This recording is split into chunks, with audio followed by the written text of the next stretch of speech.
Thanks for that introduction. So I am so grateful and happy that you all are here today. And before I get started, I just want to remind everyone a little disclaimer that RSA is taking no responsibility for anything I say or do in today's session, and that it is being audio and camera recorded. I believe camera recorded, but nonetheless, it's going to be shared after the event as well. Now, I've been introduced many different ways, but for the sake of today's presentation, I'd like to introduce myself like this. Hi, I'm Lynn Dohm, and I'm a smart woman. I know this because I was introduced this way 100 times over by someone I used to work with. Now, my colleague, Luis Gonzalez, is introduced as Luis Gonzalez. And my other colleague, Michael Sainer, is introduced as Michael Sainer. But me, I'm Lynn Dohm, and I'm a smart woman. Day after day, meeting after meeting, this is exactly how I was introduced, and it grated on my nerves. Now, to be fair, I don't know if this guy introduced me this way as a way to compliment me or as a way to validate me being in the meeting. But whatever the case may be, it became uncomfortable and awkward for everyone involved because it was very clear and obvious to everyone that only I was being introduced this way and I was the only woman. So ultimately, at the end of the day, it became work for me because I was the one that had to ask him to stop after weeks by weeks, months by months. So it feels really, really good to be up here today and be introduced by Nathan as good old Lynn Dohm, Woman in Cybersecurity Executive Director. So we often go by our acronym WICYS, and it's spelled WICYS, and we pronounce it WICYS like we sisters because we're a global cyber sisterhood. And it is a great pleasure to be here today to talk about one of my favorite topics, and that's inclusion and leadership and its ability to mobilize or paralyze. But before we get started, I'd like everyone just to kick back and reflect on their career. It doesn't matter what role you're in right now, just reflect on your career and what you've gone through. And if there was anything that was ever said or done that was just cringy, that's his word, by the way, cringy. I pick it up every once in a while. But it just doesn't make you feel good. Either something was said or done that was demeaning to you, or it was demeaning to someone else around you. And whatever the case may be, perhaps that changed your perception of that individual. Like you didn't want to lean into them quite as hard after you witnessed that situation or experienced that situation. Or maybe you quite didn't want to work so hard for that individual because they weren't quite the leader that you anticipated them to be. Does everyone in the room resonate with this? Raise your hand if you've had experience like this yourself. Yeah, that's what I figured. Like 100% of us always have experience like this. Now, raise your hand if you've witnessed this to someone else. And that's the worst. That is the most awkward of all. It's really putting people between a rock and a hard place. Because what you do in this sometimes damned if you do, damned if you don't world, where you're riddled with unconscious and sometimes conscious bias, sprinkled with microaggressions here and there, and upturned with layers of social injustices, political unrest, lawmaking, and legislation. Where women represent 51% of the global population and roughly 20 to 24% of the cybersecurity workforce, And most people and most teams aren't even seeing just that. Where studies show that 9 out of 10 men and women are biased against women in the workplace. And then you have Pew Research that reports that closing the gender wage gap, the average gender wage gap, that's all ethnicities, has only closed 2 cents in the last 2 decades.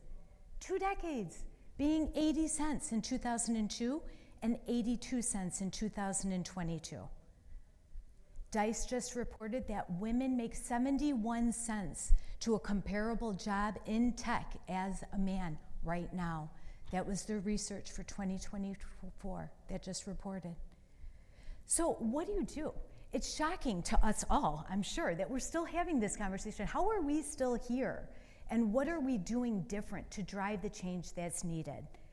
Well, for one, you're here in this shared place of understanding so we could learn and grow collectively in this space.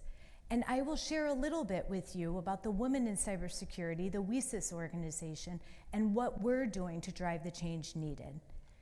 We're a 501c3 member-based nonprofit with a mission to recruit, retain, and advance women in cybersecurity.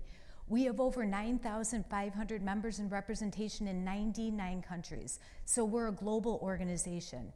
On top of that, we have 270 student chapters with Microsoft Philanthropies funding a global student chapter initiative, and we have 70 professional affiliates.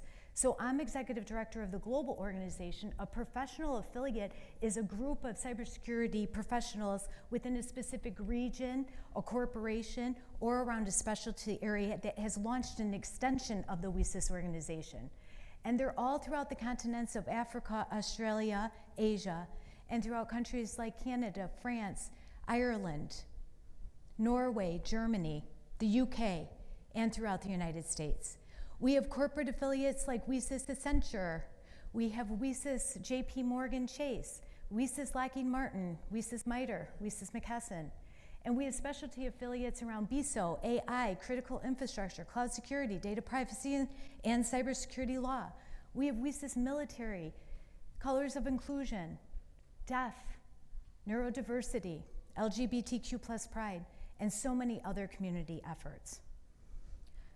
But it's important to note that we are not a women's only organization.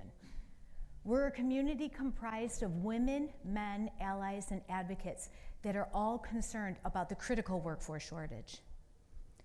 We're concerned about the security of ourselves. We're concerned about the security of our families, of the communities that we care about, and the companies that we work for. So therefore, we support the mission to recruit, retain, and advance women in cybersecurity because we know that there are 2 problems with building an effective cybersecurity workforce. You can't have diversity unless you have the pipeline, and you're not going to have the pipeline until you tap into a diverse community. And so that cycle continues to grow around and around. And in order to solve all the challenges that currently exist in the cybersecurity workforce, you need that powerful diversity of thought. And that's not only all genders, that's identities, ethnicities, cultures, backgrounds, experiences, and more. That's all hands on deck to break up the groupthink mindset. Groupthink is a psychological phenomenon in which people strive for consensus within a group.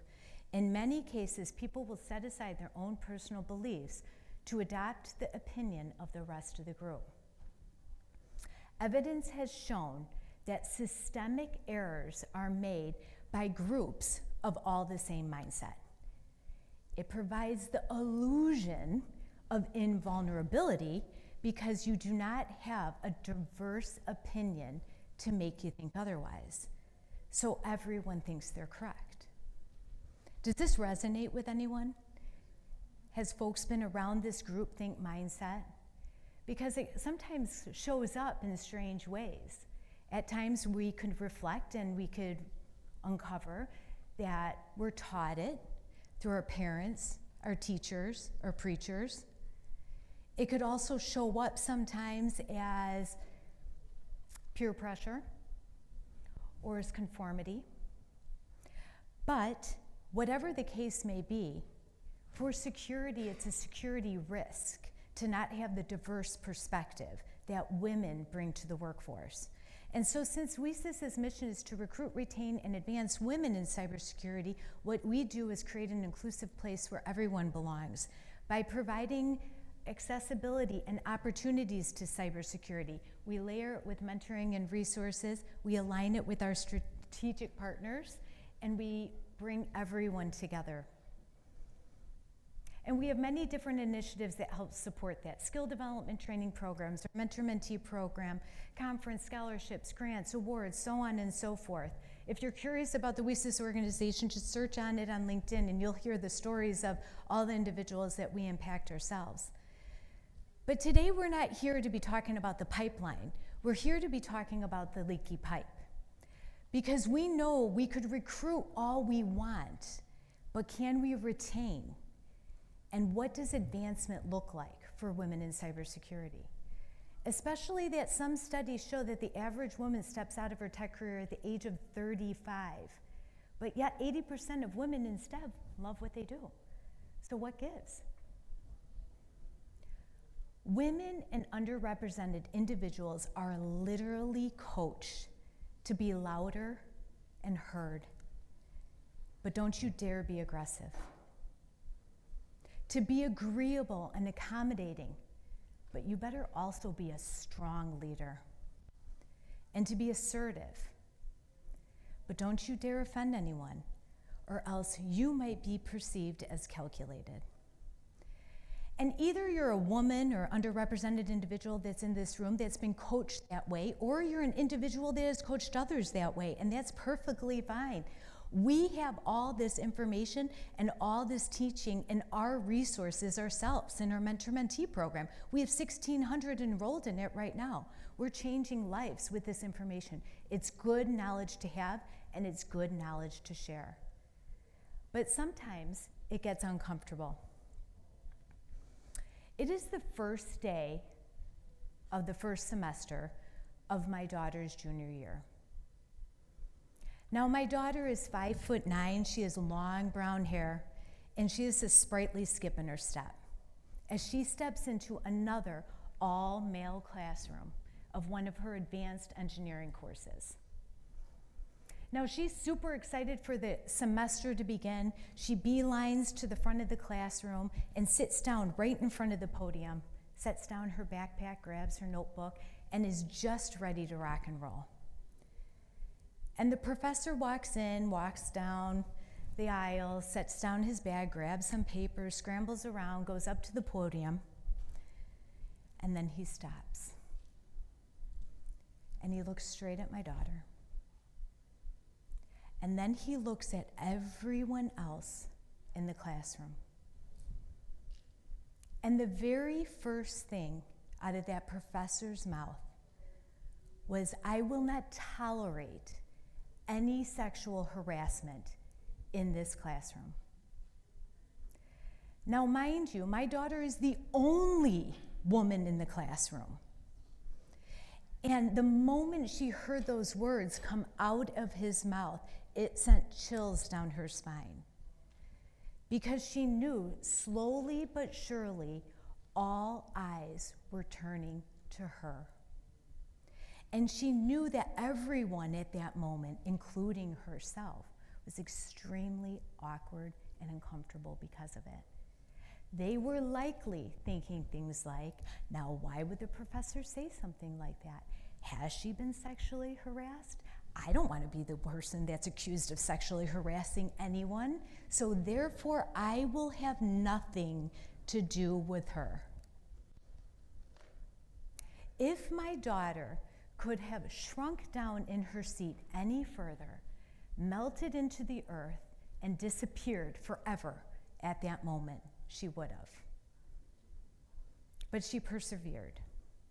She was painfully isolated. She had absolutely no camaraderie. She turned the majority of her group projects in alone. And even though she aced that class and that course that semester, she was done. She was completely done. And you know what? I was done for her.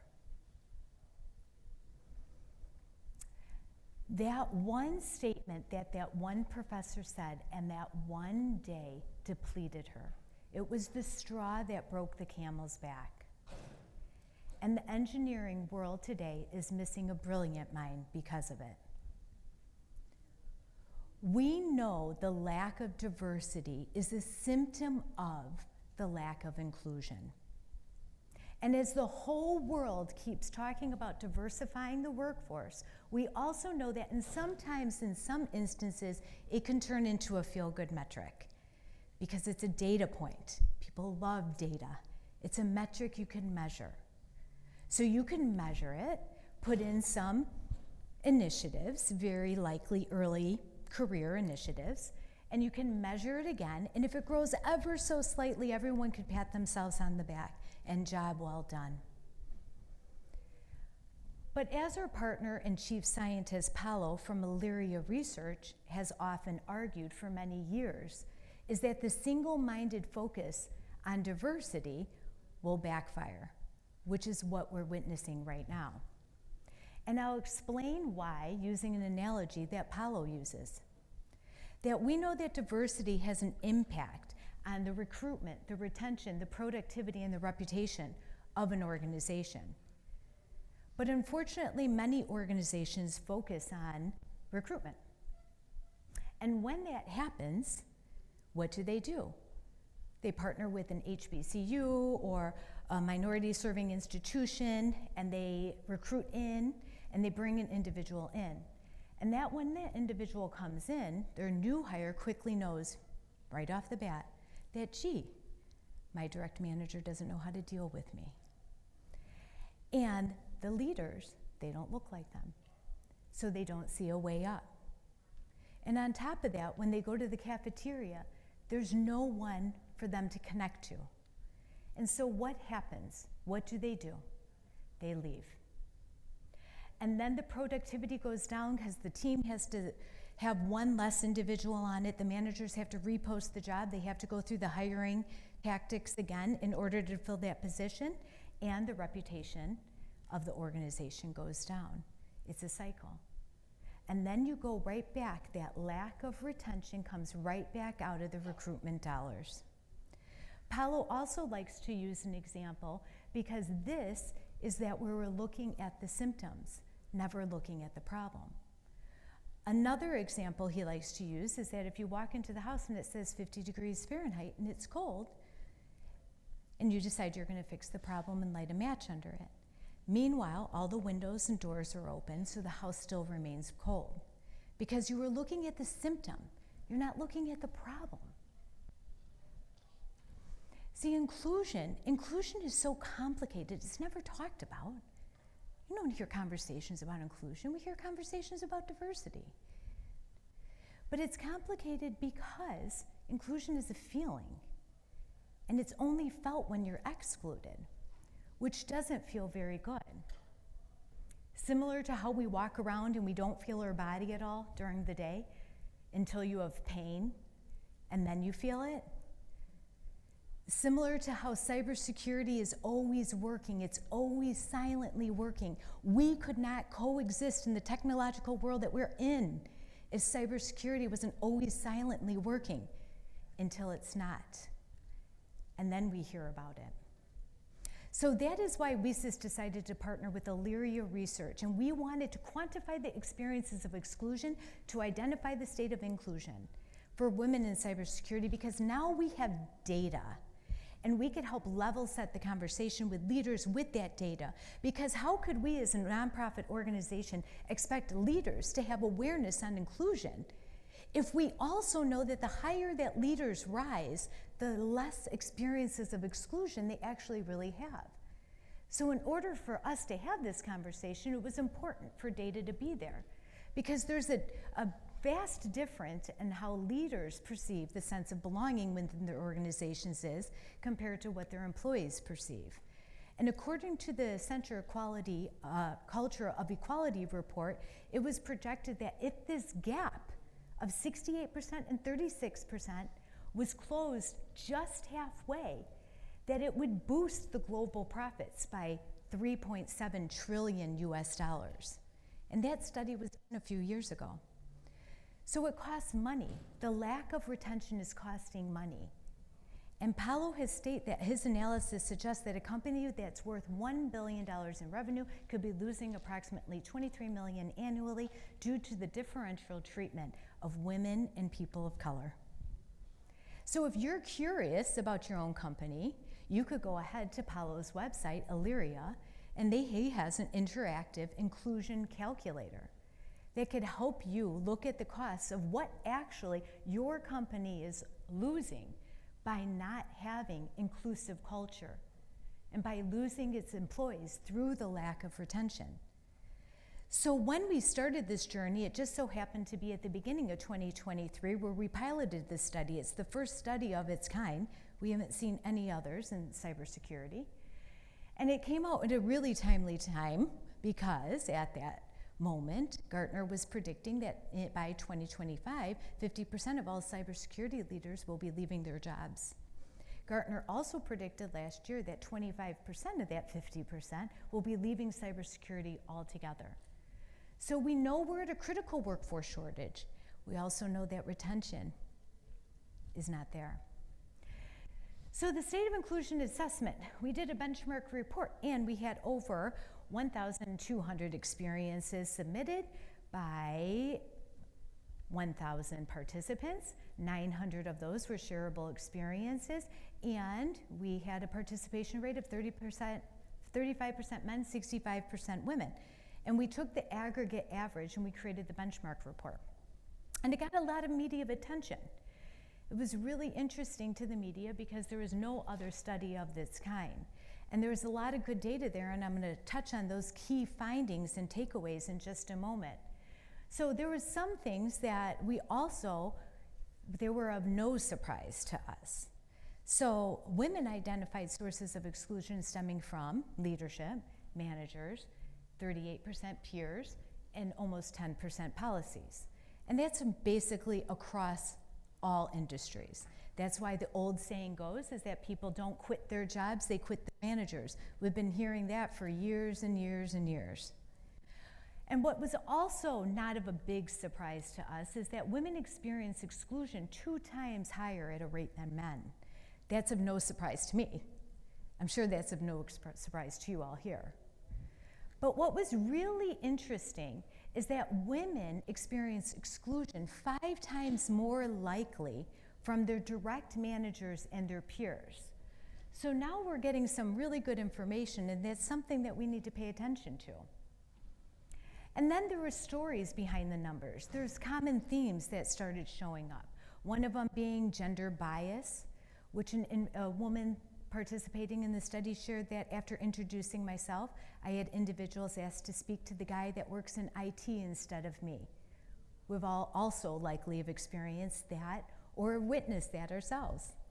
There was social exclusion where male peers would have important conversations. Maybe they would continue the business conversation when they would go out to lunch with their other male peers and not have individuals, underrepresented individuals, as part of that conversation, missing out or ignoring that potential contribution. We also had tokenism as a common theme that was coming up. One example that was shared is when I was promoted to a level 6 engineer, male colleagues talked behind my back saying that I only got the position because I was a woman. At the beginning of RSA, I bumped into a female CISO and we were kind of chit-chatting about the State of Inclusion Assessment. And she said that she experienced exactly that. This is not new news. This is happening right now. And another individual shared that was advised that I was assigned to a task force because they needed or wanted someone who didn't have something between their legs. So the tokenism is real. There is a lack of feedback, underutilized skills. One individual summarized that a peer continues to make comments indicating that their work is much harder and more important than mine, then asks me to schedule their meetings for them as I have more time and I'm good at organizing. There's a glass ceiling, menial tasks, inadequate compensation, being passed over for a promotion, and inadequate recognition. Individuals have shared that when you come up with an idea, it's met with silence. Then someone else repeats your idea, and everyone else is all over it. Or a previous boss told me that I should draft a document because I was good at it. Then he gave the credit to someone else so that they could get promoted. So I didn't believe that any of these stories behind these numbers are of any great surprise to anyone in this room. It's likely information that's not new news to you. But there is good news, is that in the report, another great key finding is that those that identified as employees of WISA's strategic partners reported they had 49% fewer experiences of exclusion and 63% higher levels of satisfaction at work. And so that was a very interesting finding to us because our researcher wasn't even looking for that data. It just bubbled up to the top so quickly. And what's that showing when we started digging into it more is that individuals that participated in the assessment that were employees of our 67 strategic partners, that they knew a lot about WISAS and participated in a lot of activities. Either they participated in a webinar, they presented in a webinar, they were part of the community effort. They joined one of our professional affiliates, helped launch a student chapter, but they were working on something within the community outside of themselves, in a community effort, and they weren't siloed. So this information is really telling to us because it's showing us as an organization that the community side of nonprofit work is working. But a key finding that we really want to pay attention to here, and that's what we're drilling down to, is that women in cybersecurity are reporting that their second source of exclusion is coming from career growth and advancement. Now, Illyria, our researcher, hasn't seen this in any other industry. So that's very telling. But it also aligns with the final key finding that I will share here today, and the State of Inclusion Assessment is right on our website. You could download the 6-page benchmark report yourself. But as women are experiencing a glass ceiling at around 6 years within their career. So as we share this data, you are likely experiencing yourself, if you're a woman in cybersecurity, not in your head, like, yeah, I could see where a glass ceiling occurs around 6 to 10 years of our career. But if you're a leader in this space and you're here because you're interested in driving the change needed, what the last 2 data points is telling you that if you value the individuals on your team and that they're around 5 years within their career, that career growth and advancement is something that needs to be top on our radar here. And also identifying that that 6 to 10 year glass ceiling is very real for women in cybersecurity. The data would not exist otherwise. And so in order to help get over that hump and get women into advancement career opportunities and into leadership, you want to pay attention to that. So that led us to our study with N2K. And this study is to identify, well, how are women in cybersecurity, how is WISAS, how are they doing and performing to their peers? And so the N2K study is going to be coming out at the end of the month. But at an aggregate average, WISAS members outperformed all other participants in their NICE diagnostic assessment across all 7 NICE categories. So there's a lot of information here, and there's a lot of barriers, but we are up for the challenge, and we're definitely continuing to drive and dive into deeper in it. Now, some might say that my daughter should have gone up to that professor and told him exactly how his statement made her feel and how it impacted her semester. And I say yes, and so should have everyone else in that room. We tend to put the ownership and responsibility on educating and advocating on the underrepresented individual, himself and herself. Because allyship is hard. Allyship is a leadership skill set. It's a skill set that takes a tremendous amount of courage and a tremendous amount of practice. because you're putting yourself into a place of extreme uncomfortable and also a very vulnerable place that nobody's expecting you to put yourself into. The easiest thing to do is turn your back on it. Nobody would ever say otherwise. The easiest thing to do is to walk away from it. We know that allyship is empathy and action. It takes creating safe teams, recognizing ideas and achievements, providing valuable feedback, supporting professional development goals, improve systems, processes, cultures, interrupting the interrupters, do no harm, lead the change, paying attention.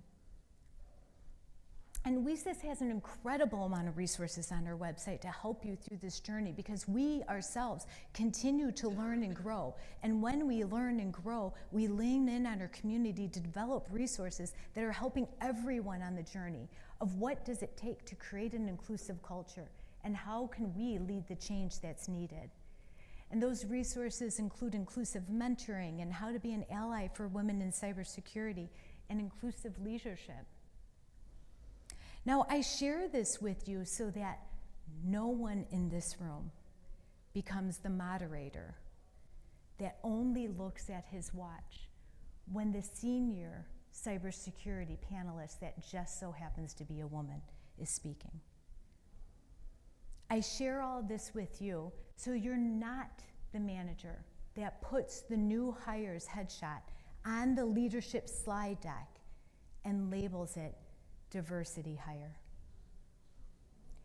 And I share this with you so you're not the professor that tells the only female in her small cohort that her elevator pitch was absolutely perfect. It far exceeded all expectations. But her nails and her necklace was distracting.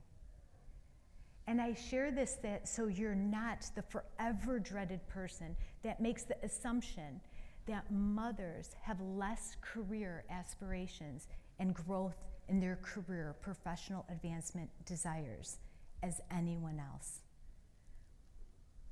And so the big picture here is that you all showed up, so you care. But my questions for you are, what does inclusive leadership mean to you? And has someone showed up for you in your career that was really powerful? And so that is my question for you right now. 3 weeks ago, I was at the WeSys conference ourselves, and I was asked that question in one of our very own inclusive leadership workshops. And it took me a moment there to reflect on, gosh, how did people show up? It's just the littlest of things.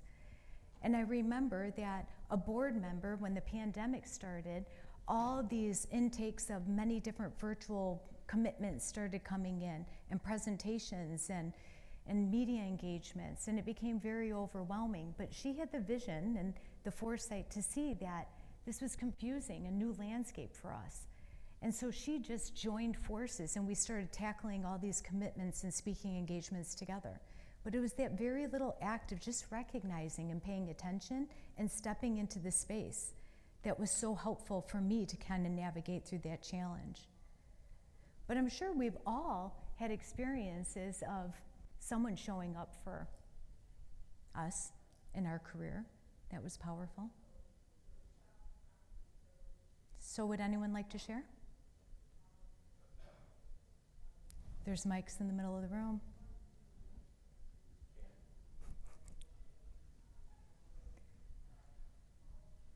So, Lynn, love you to death. Thank you so much for this talk.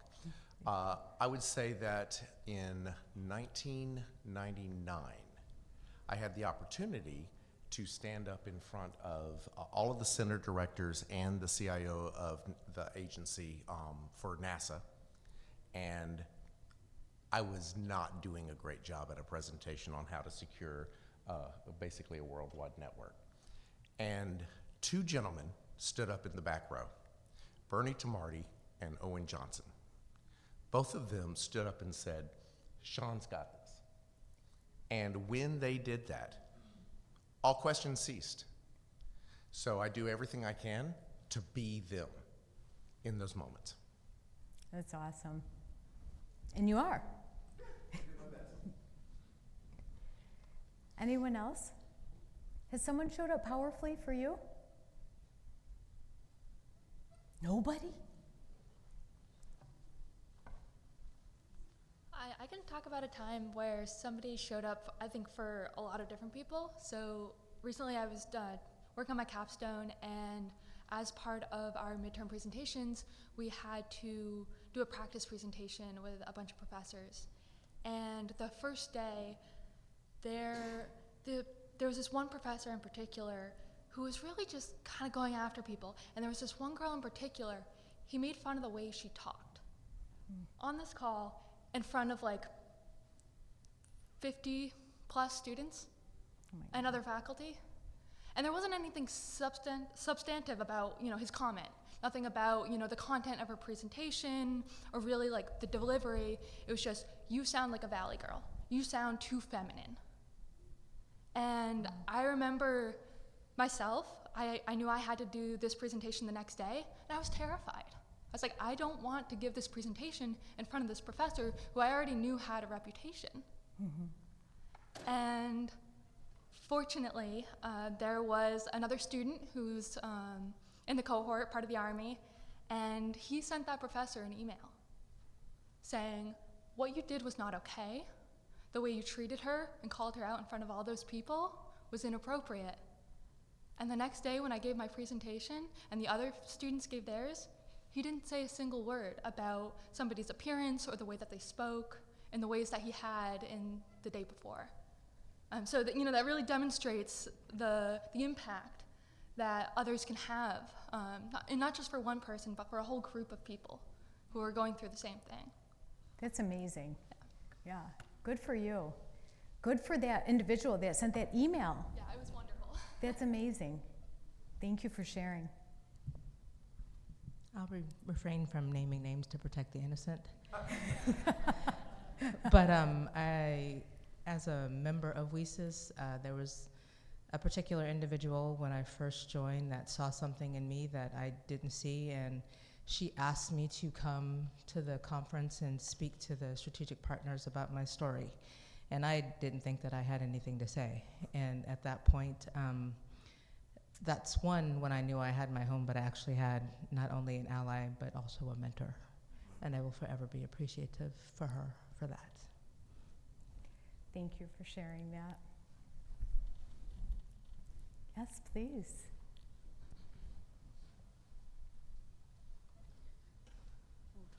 Thank you for your talk. That was great. I think I relate to that because I've done application security all my life, and when it comes to technical discussions, we're always like, well, you can do the presentation, but you can't really talk about how it's going to be laid out. And that's where I had my challenge, where our security architect was looking at just licensing. And it was very basic, but I noticed that, I don't think it's going to work out that way. And I'm telling him, like, look, I've been a developer. I know this is not going to work out. And he started removing me from the meetings, removing me from the discussions. And our senior security engineer at that time, he was a big support, and he asked me to write down all the technical details in an email. And he was like, you copy me, you copy the CISO, and you just send it. And whatever happens will happen. And then once I sent it, they had a meeting, they brought me on, and they were like, okay, express your concerns. And I showed it, and it actually saved the company a lot of money. Do not go that way. But I was gonna let it go. I was gonna just be, okay, you know what, it's fine if he didn't include me, and that's fine. So sometimes having a mentor who becomes a sponsor and who just cheerleads you after you and be like, hey, you just gotta raise your hand, you just gotta say something, that's everything. Yeah, he championed you. Yeah. And he absolutely. stepped into space to champion you. Yeah. That's Well, really thank you. powerful. Thank you. Any other experiences?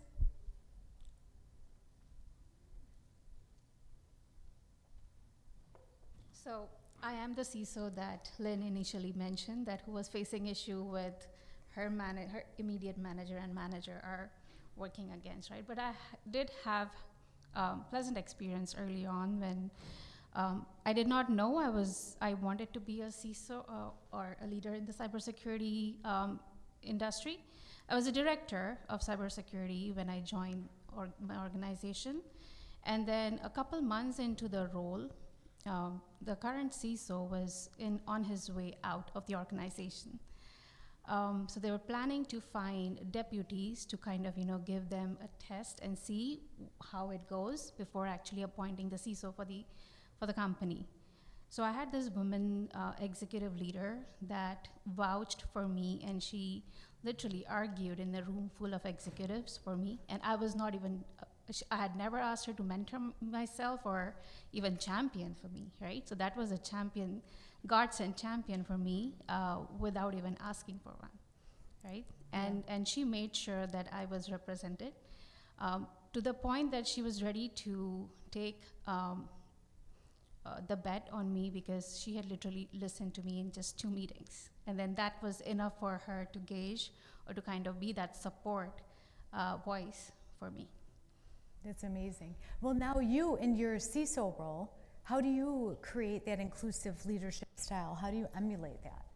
So I think I have been able to bring in more diversity, and diversity is not just gender diversity, right? There's more to diversity than just gender. Mm-hmm. So I've been able to bring in more diversity, but one thing I do subconsciously to make sure that I promote more women in security is whether they get the job or no, I make sure that I give them an opportunity by giving them an interview, at least an experience to go through the interview process to see what is out there in cybersecurity.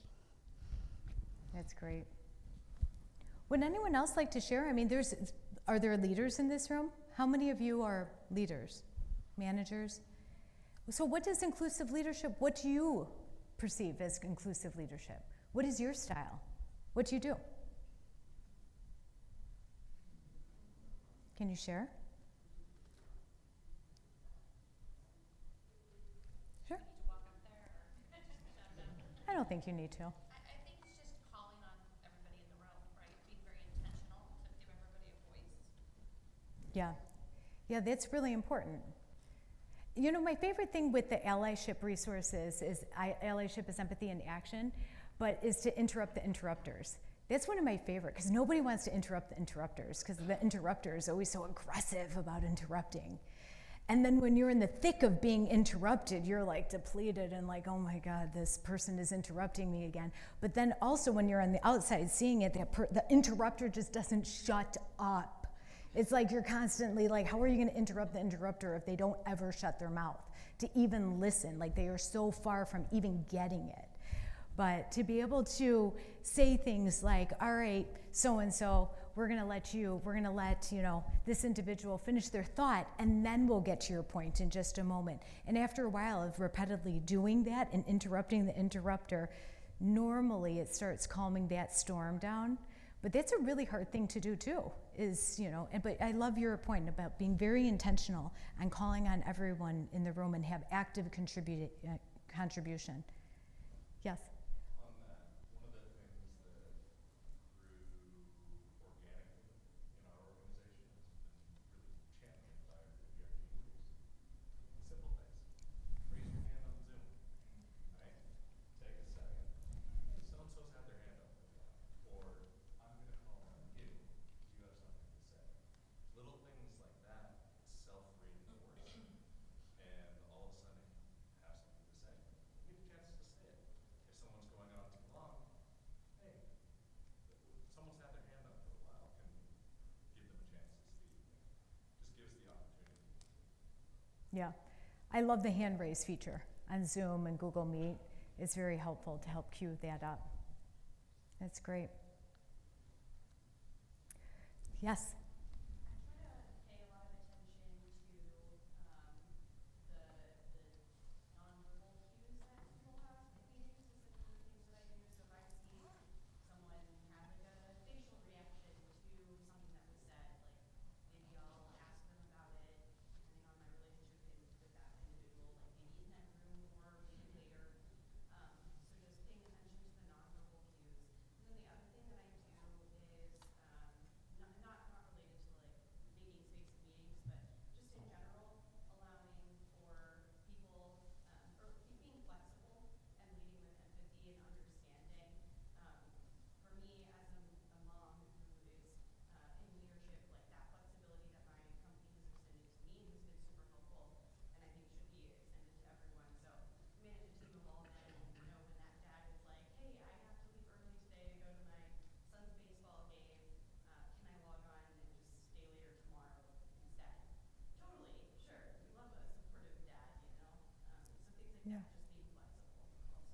Yeah, that means a lot, is being very flexible. But what you're doing too is you're paying attention.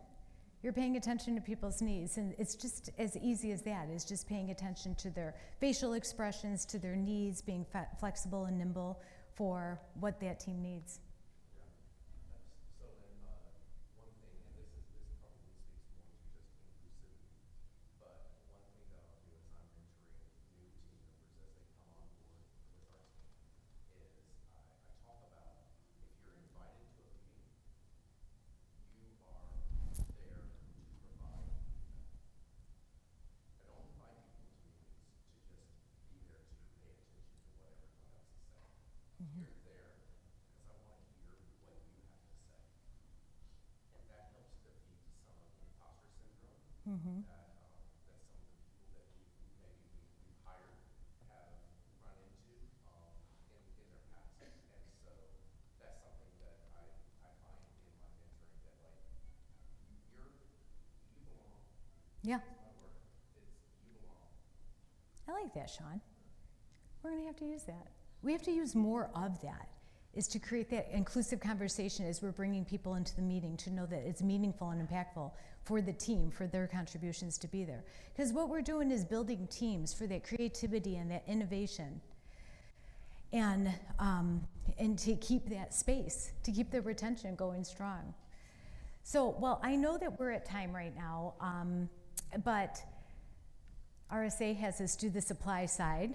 So what your takeaways here is that you can pull the State of Inclusion Benchmark Report from our website. You could share it with stakeholders within your organization to help start that conversation.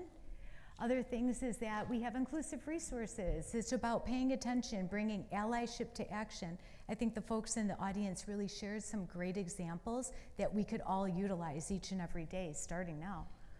Ensuring intentional efforts are in place for growth and career advancement, and meet the community where the community is at. If you're interested in the financial implications, what the lack of inclusion is going to have on your organization, check out the Elyria calculator and plug in those numbers and learn yourself. And then stay tuned as WESIS continues to dive deeper into the data and continues that research. So with that, I know I'm not the only smart woman, smart person in this room. I know this because you all read the title and the description and you still showed up. You all added your contributions when I made it awkward and silent. But you're all here, and I'm just really grateful that WESIS is part of your journey.